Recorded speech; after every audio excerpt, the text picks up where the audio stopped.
आज का ये वीडियो बहुत इम्पोर्टेंट होने वाला है, क्योंकि आज के इस वीडियो में बिहार बोर्ड द्वारा जारी किए गए साइंस के मॉडल पेपर का टोटल 80 ऑब्जेक्टिव क्वेश्चन को बहुत ही आसान भाषा में समझने वाले हैं, आसान तरीके से समझने वाले हैं। कुछ टेक्निक और टिप्स का प्रयोग करेंगे, उसके आधार पर जो है इन प्रश्नों को समझने वाले हैं, जिससे हमारी परीक्षा की तैयारी बहुत ही आसान हो जाए।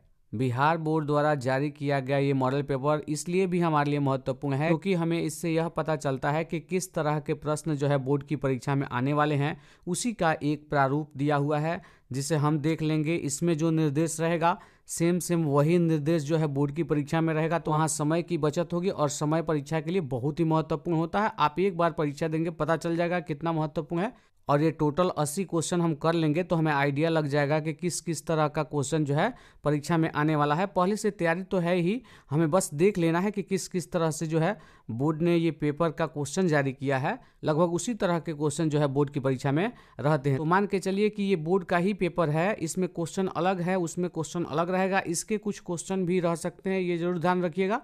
तो कुल मिला के ये वीडियो आपके लिए बहुत ही इंपॉर्टेंट होने वाला है, तो आपसे रिक्वेस्ट है कि आप वीडियो को पूरा वॉच करें और वीडियो से लाभ उठाएं। तो चलिए वीडियो की शुरुआत पहले ऑब्जेक्टिव क्वेश्चन से करते हैं। वीडियो शुरू करने से पहले एक और बात का ध्यान देंगे, यदि वीडियो अच्छा लगता है, वीडियो से लाभ मिलता है तो वीडियो को लाइक करें। चैनल पर नए हैं तो चैनल को सब्सक्राइब करके बेल आइकन को दबा दें। साथ ही साथ इस वीडियो को अपने दोस्तों के साथ शेयर करें ताकि वे भी इस वीडियो को देखकर लाभ उठा सकें। चलिए हम पहला क्वेश्चन देखते हैं। निम्नांकित में किसका अपवर्तनांक अधिक है? तो इसमें जो है हीरा सबसे कठोर पदार्थ है, तो हीरा का अपवर्तनांक जो है सबसे अधिक है। अगला 2 नंबर क्वेश्चन को देख लेते हैं। 2 नंबर क्वेश्चन में दिया है अवतल दर्पण की फोकस दूरी होती है। आपको बताना है कि अवतल दर्पण की फोकस दूरी धनात्मक होती है या ऋणात्मक, और भी ऑप्शन दिए गए। तो अवतल दर्पण की बात करते हैं तो अवतल दर्पण में ये पीछे से कलर रहता है, इसका परावर्तक सतह धसा रहता है, इधर से प्रकाश आता है, तो ये प्रकाश जिधर से आता है तो दर्पण के उस साइड में जो है माइनस चिन्ह होता है। और ध्यान दीजिएगा उत्तल दर्पण की बात करते हैं तो उत्तल दर्पण का परावर्तक सतह जो है उठा होता है, इसका जो है फोकस दूरी पीछे होता है, मतलब प्रकाश जिधर से जाता है उसके पीछे होता है, तो उसके पीछे का मान जो है प्लस में होता है। तो उत्तल दर्पण की फोकस दूरी धनात्मक होती है और अवतल दर्पण की फोकस दूरी ऋणात्मक होती है, तो इसमें ऑप्शन ए सही होगा। चलिए हम अगला 3 नंबर क्वेश्चन को देख लेते हैं। 3 नंबर क्वेश्चन में है किसी लेंस में मुख्य फोकस की संख्या कितनी होती है? तो लेंस जो है चूंकि 2 सतहों से मिलकर बना होता है तो इसकी 2 मुख्य फोकस होती है और इसका 2 वक्रता केंद्र भी होता है, तो इसमें ऑप्शन बी सही होगा। चलिए हम अगला 4 नंबर क्वेश्चन को देख लेते हैं। 4 नंबर क्वेश्चन में दिया है दाढ़ी बनाने के लिए कौन सा दर्पण उपयुक्त होता है? तो दाढ़ी बनाने के लिए जो है अवतल दर्पण का उपयोग किया जाता है, क्योंकि ये जो है थोड़ा बड़ा करके दिखाता है। चलिए हम अगला क्वेश्चन देख लेते हैं। 5 नंबर क्वेश्चन। 5 नंबर क्वेश्चन में दिया हुआ है अवतल दर्पण की फोकस दूरी f, उसकी वक्रता त्रिज्या r के बीच संबंध होता है, तो होता है f बराबर r/2, मतलब दर्पण की फोकस दूरी जो है वक्रता त्रिज्या की आधी होती है, तो होता है f बराबर r/2। तो देख लेते हैं इसमें ऑप्शन सी में दिया है f बराबर r/2, तो यही सही होगा। चलिए हम अगला 6 नंबर क्वेश्चन देख लेते हैं। निम्नलिखित में किस लेंस को अभिसारी लेंस कहते हैं? तो ध्यान दीजिएगा उत्तल लेंस को जो है अभिसारी लेंस कहते हैं, क्योंकि उत्तल लेंस में प्रधान अक्ष के समानांतर आने वाली जो किरणें होती हैं, प्रधान अक्ष के समानांतर आने वाली जो किरणें होती हैं, ये जो है लेंस से अपवर्तन के बाद किसी एक बिंदु पर जाकर जो है मिलती हुई प्रतीत होती है, यानी अभिसरित होती हुई प्रतीत होती है, इसलिए उत्तल लेंस को अभिसारी लेंस कहा जाता है। और अपसारी लेंस किसे कहा जाता है? तो अवतल लेंस को जो है अपसारी लेंस कहा जाता है, ये भी ध्यान रखिएगा, ये भी पूछ सकता है। चलिए अगला हम 7 नंबर क्वेश्चन को देख लेते हैं। दृश्य प्रकाश में किस वर्ण का तरंग दैर्घ्य न्यूनतम होता है? किस वर्ण यानी किस रंग का तरंग दैर्घ्य जो है सबसे कम होता है? तो ध्यान दीजिएगा बैजानी पिनाला याद रखिएगा, बैजानी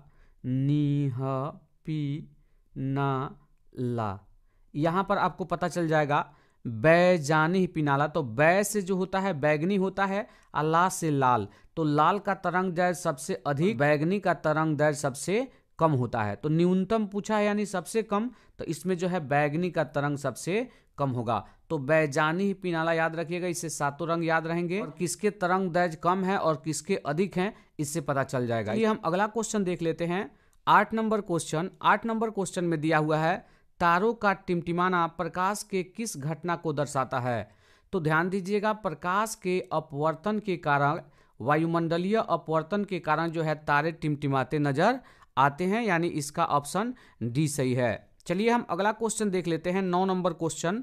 9 नंबर क्वेश्चन में दिया हुआ है निम्नलिखित में किसमें प्रकाश की चाल सबसे अधिक होती है। मतलब दिए गए कौन से माध्यम में प्रकाश की चाल सबसे अधिक होती है यही बताना है। वायु में, या फिर कांच में प्रकाश की चाल अधिक होती है, या निर्वात में, या फिर ए और बी दोनों में। निर्वात का मतलब होता है जहां हवा भी मौजूद नहीं होता है, यानी कोई भी माध्यम नहीं होता है, उसे शून्य या निर्वात कहा जाता है। तो निर्वात में प्रकाश की चाल सबसे अधिक होती है, तो इसमें ऑप्शन सी सही है। चलिए हम अगला क्वेश्चन देख लेते हैं। 10 नंबर क्वेश्चन। प्रकाश के अपवर्तन के कितने नियम हैं। तो प्रकाश के अपवर्तन के 2 नियम हैं। प्रकाश के परावर्तन के भी 2 नियम हैं और प्रकाश के अपवर्तन के भी 2 नियम हैं। चलिए हम अगला क्वेश्चन देख लेते हैं। 11 नंबर क्वेश्चन। जल विद्युत संयंत्र किस ऊर्जा को विद्युत ऊर्जा में रूपांतरित करता है। तो ध्यान दीजिएगा, जो जल विद्युत संयंत्र होता है इससे जो है जल से विद्युत ऊर्जा जो है प्राप्त की जाती है। तो जल के स्थितिज ऊर्जा को जो है विद्युत ऊर्जा में यहाँ पर रूपांतरित की जाती है, तो इसमें ऑप्शन सी सही होगा। चलिए हम अगला क्वेश्चन देख लेते हैं। 12 नंबर क्वेश्चन। 12 नंबर क्वेश्चन में दिया हुआ है जलता हुआ मोमबत्ती बदलता है। तो जलता हुआ मोमबत्ती जो है रासायनिक ऊर्जा को प्रकाश ऊर्जा में बदलता है। मतलब मोमबत्ती का जलना यानी दहन जो है एक रासायनिक अभिक्रिया है, यानी रासायनिक ऊर्जा जो है प्रकाश ऊर्जा में बदलती है, यानी जलता है तो प्रकाश निकलता है। तो रासायनिक अभिक्रिया से रासायनिक ऊर्जा जो है प्रकाश ऊर्जा में बदलती है। चलिए हम अगला क्वेश्चन देख लेते हैं। 13 नंबर क्वेश्चन। एक विद्युत सेल से धारा प्राप्त करने पर इनके सिरों के बीच विभवांतर का मान विद्युतवाहक बल की तुलना में हो जाता है, अधिक होता है, कम होता है, दुगुना होता है। तो इसमें जो है जवाब होगा कम होता है। चलिए हम अगला क्वेश्चन देख लेंगे।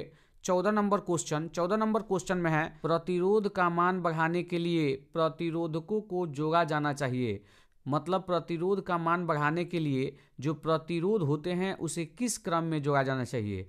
तो प्रतिरोध का मान बढ़ाने के लिए प्रतिरोधों को श्रेणी क्रम में जोड़ा जाता है और प्रतिरोध का मान कम करने के लिए समांतर क्रम में जोड़ा जाता है। तो दोनों में से कोई क्वेश्चन आ सकता है। यहाँ पर प्रतिरोध का मान बढ़ाने के लिए कहा गया है, तो श्रेणी क्रम में जवाब होगा। चलिए हम अगला 15 नंबर क्वेश्चन को देख लेते हैं। 15 नंबर क्वेश्चन में है विद्युत चुंबक बनाने के लिए प्रायः जिस छड़ का उपयोग होता है वह है। तो ध्यान दीजिएगा, विद्युत चुंबक बनाने के लिए नरम लोहा का उपयोग किया जाता है। और साथ ही साथ ये भी क्वेश्चन ध्यान में रखिएगा जो पूछ सकता है कि अस्थाई चुंबक बनाने के लिए किसका उपयोग किया जाता है। तो इस्पात का उपयोग किया जाता है, ये भी क्वेश्चन आ सकता है। मेरे पढ़ाई में यही खासियत रहती है कि जो क्वेश्चन होता है उसके अगल बगल के जितने भी क्वेश्चन होते हैं उसके साथ चर्चा कर दिया जाता है, ताकि वो ध्यान में रहे और बार बार रिवीजन होता रहे कि उस तरह का क्वेश्चन कभी गलत ना हो, कन्फ्यूजन मन में ना बने। चलिए हम अगला 16 नंबर क्वेश्चन को देख लेते हैं। 16 नंबर क्वेश्चन में है उच्च ताप पर कौन सी प्रक्रिया पूरी की जाती है। तो नाभिकीय संलयन जो है उच्च ताप पर पूरी की जाती है। सूर्य में भी नाभिकीय संलयन अभिक्रिया ही होती है। चलिए हम अगला 17 नंबर क्वेश्चन को देख लेते हैं।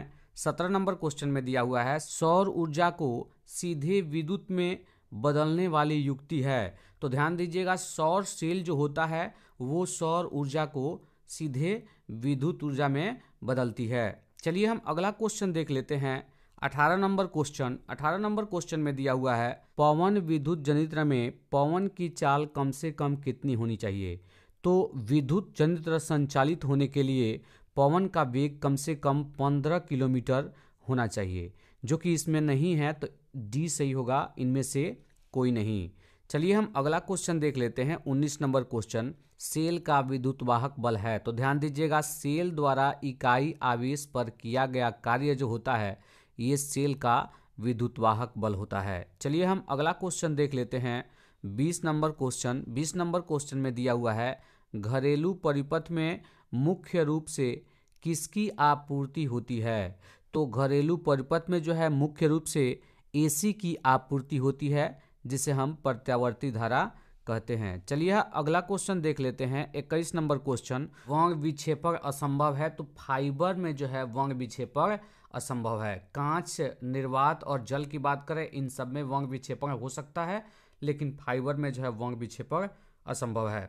22 नंबर क्वेश्चन को देख लेते हैं। वायु में रखा एक कांच का प्रिज्म आपतित किरण को मोड़ देता है। तो देखिए ये एक प्रिज्म है ना, ये वायु में रखा हुआ है, ओके, हवा में, और इस पे जो है किरण आपतित होती है, तो ये ऐसे आगे जाती है और आगे जाके ऐसे मुड़ जाती है। प्रकाश का वंग विक्षेपण का चित्र आपने बनाया होगा, तो ये नीचे ये जो आधार है इधर की ओर मुड़ जाती है, ओके।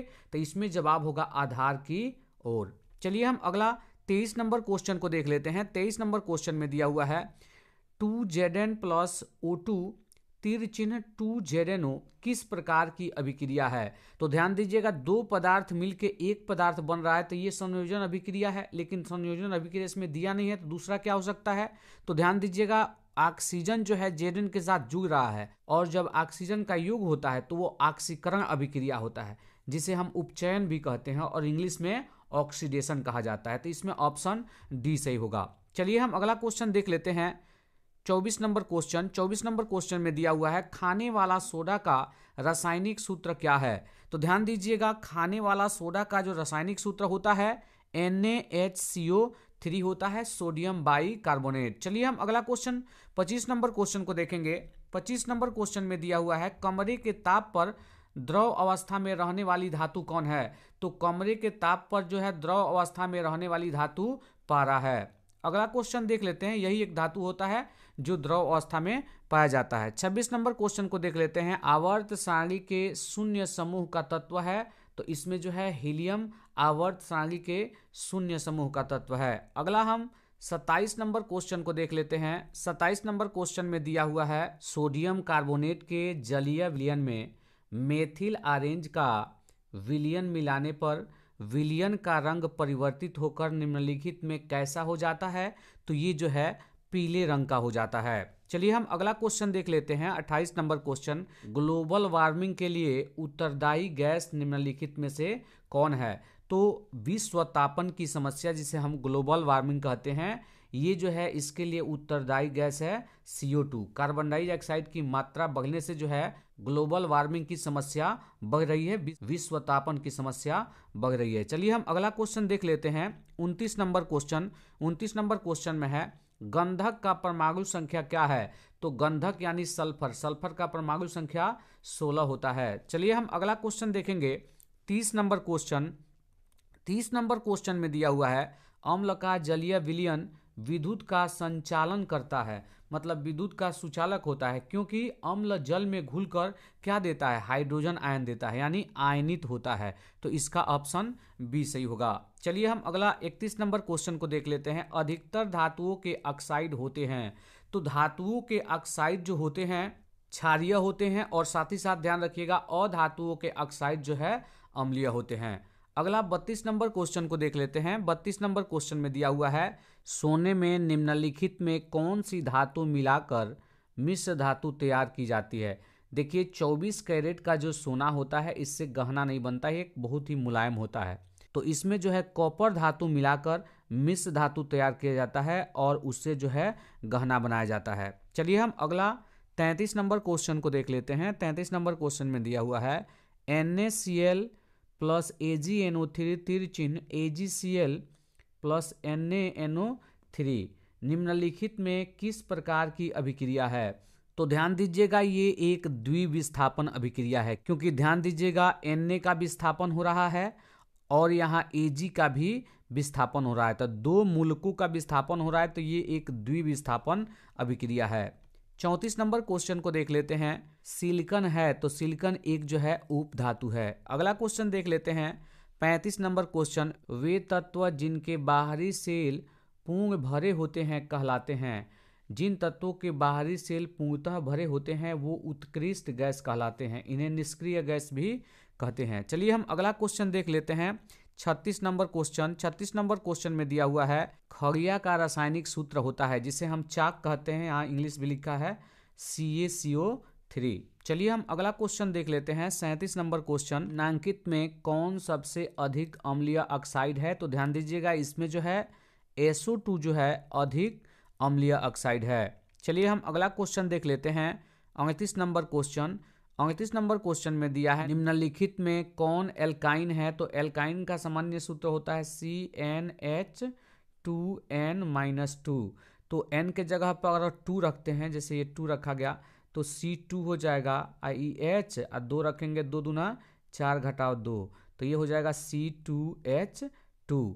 तो ये जो है इसमें C2H2 जो है एक एल्काइन है। चलिए हम अगला क्वेश्चन देख लेते हैं। 39 नंबर क्वेश्चन, 39 नंबर क्वेश्चन में दिया हुआ है CH3O C2H5 का IUPAC नाम क्या है? यूपेक नेम बताना है, तो इसका यूपेक नेम है एथिल मेथिल ईथर, यानी इसका ऑप्शन बी सही है। चलिए हम अगला क्वेश्चन देख लेते हैं। 40 नंबर क्वेश्चन, 40 नंबर क्वेश्चन में दिया हुआ है निम्न में से कौन यौगिक ईंधन के रूप में इस्तेमाल किया जा सकता है? एथेनॉल का उपयोग जो है ईंधन के रूप में किया जा सकता है। 41 नंबर क्वेश्चन को देख लेते हैं। 41 नंबर क्वेश्चन में दिया हुआ है सोडियम हाइड्रोक्साइड जिंक से अभिक्रिया करके निम्नांकित में कौन सा उत्पाद बनाता है? तो सोडियम हाइड्रोक्साइड यानी NaOH जो है जिंक से अभिक्रिया करके क्या बनाता है? NaZnO2 प्लस H2 यानी हाइड्रोजन गैस बनाता है, यानी इसका ऑप्शन ए सही होगा। 42 नंबर क्वेश्चन को देख लेते हैं। 42 नंबर क्वेश्चन में दिया हुआ है धोबिया सोडा का रासायनिक सूत्र क्या है? तो धोबिया सोडा यानी वाशिंग सोडा, तो वाशिंग सोडा या धोबिया सोडा का रासायनिक सूत्र होता है Na2CO3 into 10H2O, sodium carbonate Deka hydrate. मतलब ये सोडियम कार्बोनेट है और इसके साथ 10 को जिसके डेका बोला जाता है और जल को हाइड्रेट, तो इसका रासायनिक नाम होता है सोडियम कार्बोनेट डेका हाइड्रेट। तो धोबिया सोडा का सूत्र यही होता है। चलिए अगला क्वेश्चन देख लेते हैं। 43 नंबर क्वेश्चन, 43 नंबर क्वेश्चन में दिया हुआ है अम्लराज में सांद्र HNO3 और सांद्र HCl का अनुपात होता है, तो 1:3 का अनुपात होता है। चलिए हम अगला क्वेश्चन 44 नंबर क्वेश्चन को देख लेते हैं। 44 नंबर क्वेश्चन में दिया हुआ है किसी अभिक्रिया में भाग लेने वाले पदार्थ कहलाते हैं। तो अभिक्रिया में भाग लेने वाले पदार्थ जो है अभिकारक कहलाते हैं और अभिक्रिया के दौरान बनने वाले पदार्थ को जो है उत्पाद कहते हैं, ये भी ध्यान रखिएगा। चलिए अगला 45 नंबर क्वेश्चन को देख लेते हैं। 45 नंबर क्वेश्चन में है निम्नलिखित में कौन अम्लीय ऑक्साइड है? ध्यान दीजिएगा, निम्नलिखित में कौन अम्लीय ऑक्साइड है? तो इसमें जो है SO2 एक अम्लीय ऑक्साइड है। चलिए हम अगला 46 नंबर क्वेश्चन को देख लेते हैं। 46 नंबर क्वेश्चन में दिया है निम्नलिखित में कौन सा पदार्थ का जलीय घोल लाल लिटमस पत्र को नीला कर देता है? तो वो जो है क्षार है जो लाल लिटमस पत्र को कैसा कर देता है? नीला कर देता है। और जो नीला को लाल करता है, जो नीला को लाल करता है वो क्या होता है? अम्ल होता है। तो ये ध्यान रखिएगा, दोनों क्वेश्चन आ सकता है। चलिए हम अगला क्वेश्चन 47 नंबर क्वेश्चन को देख लेते हैं। 47 नंबर क्वेश्चन में है स्वास्थ्य शरीर का सामान्य पीएच मान कितना होता है? तो स्वास्थ्य शरीर का सामान्य पीएच मान, अगर बीमार कोई व्यक्ति नहीं है, स्वास्थ्य ठीक ठाक है, तो उसका पीएच मान 7.0 से 7.8 के बीच होना चाहिए। इससे अधिक कम होने पे व्यक्ति बीमार पड़ जाता है। चलिए 48 नंबर क्वेश्चन को देखेंगे। निम्नांकित यौगिक में कौन जल में विलीय है? तो ध्यान दीजिएगा, ग्लूकोज जो है जल में घुल जाता है, वैसे भी ग्लूकोज का उपयोग आप जल में करते हैं, तो ग्लूकोज जो है जल में विलीय होता है। चलिए हम अगला क्वेश्चन देख लेते हैं। 49 नंबर क्वेश्चन, निम्नांकित में कौन अमलगम है? निम्नांकित में जो है कौन अमलगम है? तो ध्यान दीजिएगा, जिसके साथ Hg यानी पारा धातु होता है वो जो है अमलगम होता है, तो इसमें ऑप्शन बी सही होगा। चलिए हम 50 नंबर क्वेश्चन देख लेते हैं। निम्नांकित में कौन सी धातु जिंक सल्फेट के विलयन से जिंक को विस्थापित कर सकती है? तो एल्युमिनियम जो होता है ये जिंक को विस्थापित कर सकती है। चलिए हम अगला क्वेश्चन देख लेते हैं। 51 नंबर क्वेश्चन, 51 नंबर क्वेश्चन में दिया हुआ है ऑक्सीजन युक्त रक्त को, इसे शुद्ध रक्त बोलते हैं, को हृदय से शरीर के विभिन्न भागों में ले जाने वाली रक्त वाहिनियां कहलाती हैं, नसें क्या कहलाती हैं? तो जो शुद्ध रक्त को हृदय से शरीर के पूरे हिस्से में पहुंचाती हैं उन नसों को जो है शिराएं कहते हैं, और जो है पूरे शरीर से अशुद्ध रक्त को वापस जो लेके आती है उसे जो है हम धमनियां कहते हैं। चलिए हम अगला क्वेश्चन देखेंगे। 52 नंबर क्वेश्चन में दिया हुआ है, रक्त के हल्के पीले रंग के चिपचिपे द्रव को कहते हैं। तो रक्त में हल्के पीले रंग का जो चिपचिपा द्रव होता है वो प्लाज्मा होता है। चलिए हम अगला 53 नंबर क्वेश्चन को देख लेते हैं। किन पौधों की पत्तियों पर स्टोमाटा अनुपस्थित होता है? तो जलमग्न हाइड्रोफाइट्स के जो पौधे होते हैं इनकी पत्तियों में स्टोमाटा जो है नहीं होता है, यानी अनुपस्थित होते हैं।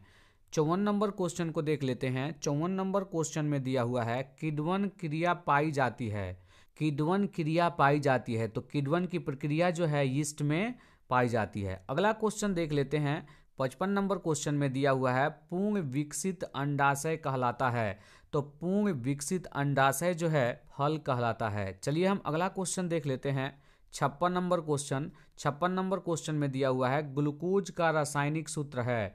तो ध्यान दीजिएगा, ग्लूकोज का रासायनिक सूत्र होता है C6H12O6, और वहीं चीनी का ये अंग सूत्र है C12H22O11। चलिए हम अगला क्वेश्चन देख लेते हैं। 57 नंबर क्वेश्चन, निम्नलिखित में किसी पौधे का प्रकाश संश्लेषी इकाई को कहते हैं।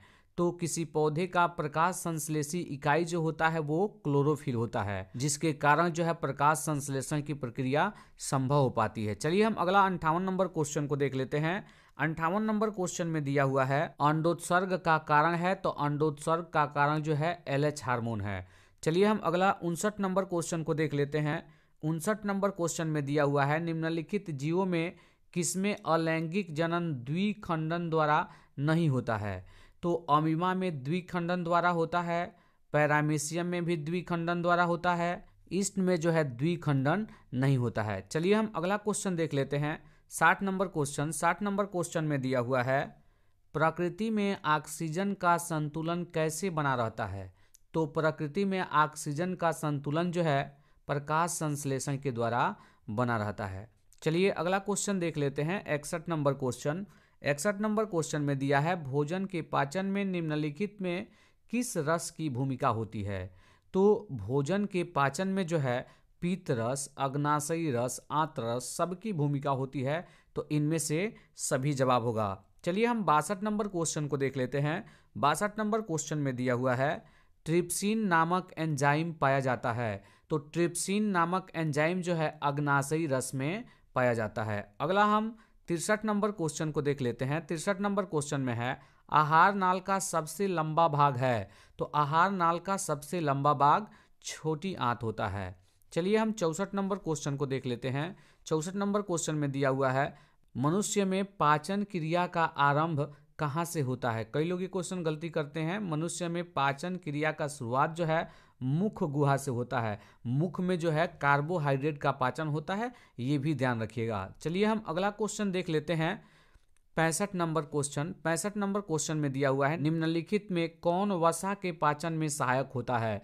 तो लाइपेज जो है वसा के पाचन में सहायक होता है। 66 नंबर क्वेश्चन को देख लेते हैं। 66 नंबर क्वेश्चन में दिया हुआ है, ग्लाइकोलिसिस की प्रक्रिया संपन्न होती है। तो ग्लाइकोलिसिस की प्रक्रिया जो है कोशिका द्रव्य में संपन्न होती है। अगला हम 67 नंबर क्वेश्चन को देख लेते हैं। 67 नंबर क्वेश्चन में दिया हुआ है, ओजोन परत है। तो ओजोन परत जो है लाभदायक होता है। ओजोन परत जो है हमारे लिए सुरक्षा कवच का काम करता है। ये सूर्य से निकलने वाली हानिकारक पराबैंगनी किरणों को सोख लेता है या वहीं से परावर्तित कर देता है।